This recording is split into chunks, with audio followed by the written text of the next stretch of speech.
India has made a significant return to Afghanistan by re-establishing its full-fledged embassy in Kabul. Bharat ने अफगानिस्तान के दारुल हुकूमत काबुल में अपना सिफारतखाना दोबारा फाल कर दिया। आज इंडिया ने अपनी जो एम्बेसी है, जो अपना टेक्निकल मिशन है, उसको एम्बेसी में एलिवेट कर दिया आज।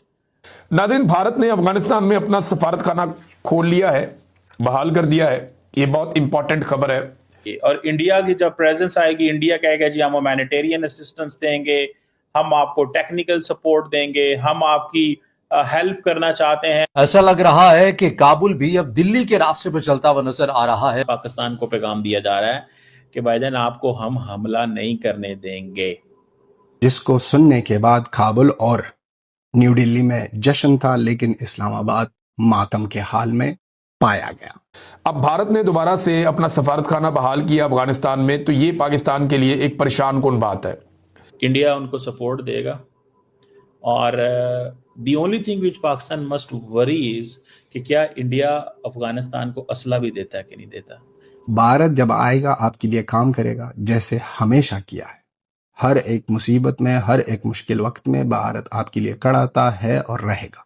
आज मैं पढ़ रहा था कि अफगानिस्तान की जो डिफेंस मिनिस्ट्री है, उसने ये कहा 50 हमवी गाड़ियां थी, व्हीकल्स थी, जिनको ऑपरेशनल कंडीशन में अफगान तालिबान ले आए हैं। ये गाड़ियां आउट ऑफ सर्विस थी बहुत देर से। ये इसका मतलब क्या है? इसका मतलब है तैयारी हो रही है। पाकिस्तान का पानी बंद करने की साजिशें रची जा रही हैं और दूसरी जानिब अपनी अफवाज को अलर्ट रहने का हुक्म भी दिया गया है। बॉर्डर्स भी अभी तक बंद हैं। ये तमाम खबरें बता रही हैं कि पाकिस्तान और अफगानिस्तान के दरमियान अभी टेंशन किसी सूरत कम नहीं हुई है। इस तरह ट्रीट करे भारत के लोगों और भारत की एम्बेसी, अफगानिस्तान के जान जाए, लेकिन भारत की एम्बेसी को कुछ ना नुकसान नहीं पहुंचना चाहिए।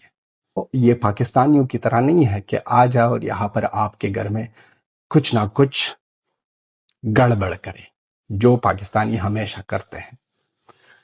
और एक और रिक्वेस्ट है भारत की सरकार की तरफ से कि तालिबान की गवर्नमेंट के साथ बैठे और बात करे कि वुमेन एजुकेशन के बारे में। दोस्तों, भारत की गवर्नमेंट ने एक फैसला किया है, जो फैसला जारी बात है पाकिस्तान के लिए, it has consequences and implications, जिसमें वो कह रहे हैं कि जनाब हमारी जो टेक्निकल मिशन है काबुल के अंदर, now it has a status of N embassy of India in Afghanistan.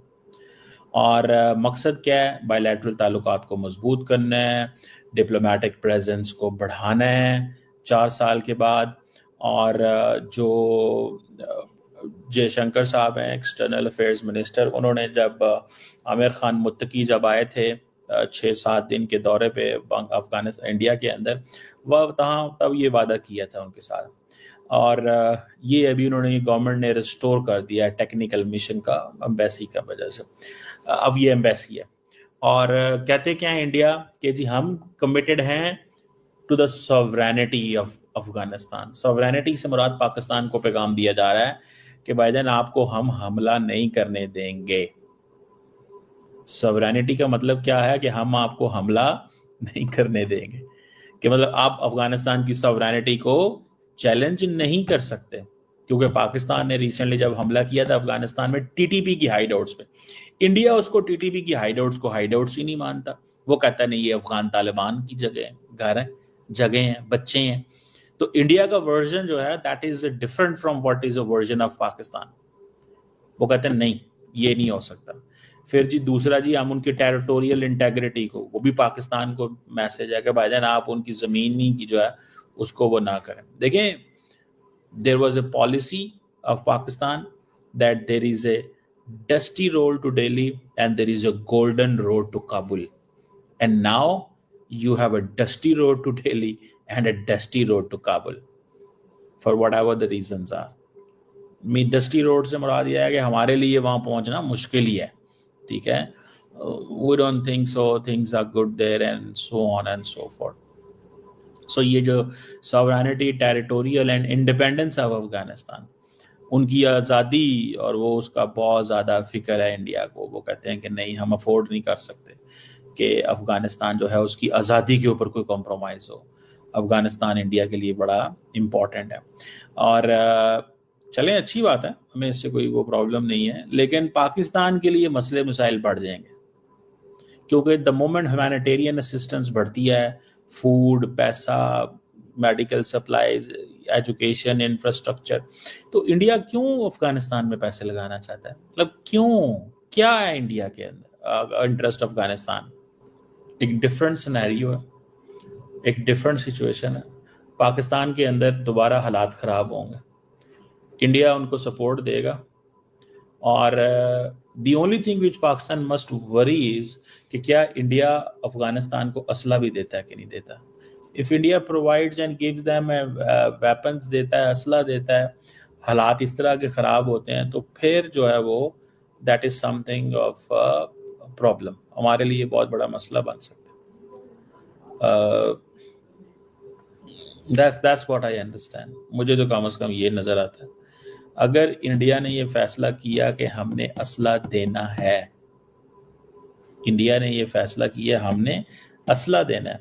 आज मैं पढ़ रहा था कि अफगानिस्तान की जो डिफेंस मिनिस्ट्री है उसने ये कहा, अफगानिस्तान की डिफेंस मिनिस्ट्री ने ये कहा कि भाई साहब हमने को 51 गाड़ियां हैं, 51 गाड़ियां जो कि वो जिसे कहते हैं ना वो खराब थी, जो खराब थी, वो गाड़ियां हमने रिपेयर करवा ली हैं। समझ रहे हैं आप बात को? हमने कुछ गाड़ियां जो कि खराब थी वो रिपेयर करवा ली हैं, 51 गाड़ियां।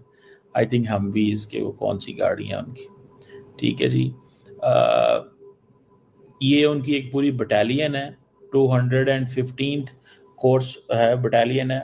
50 हमवी गाड़ियां थी, व्हीकल्स थी, जिनको ऑपरेशनल कंडीशन में अफगान तालिबान ले आए हैं।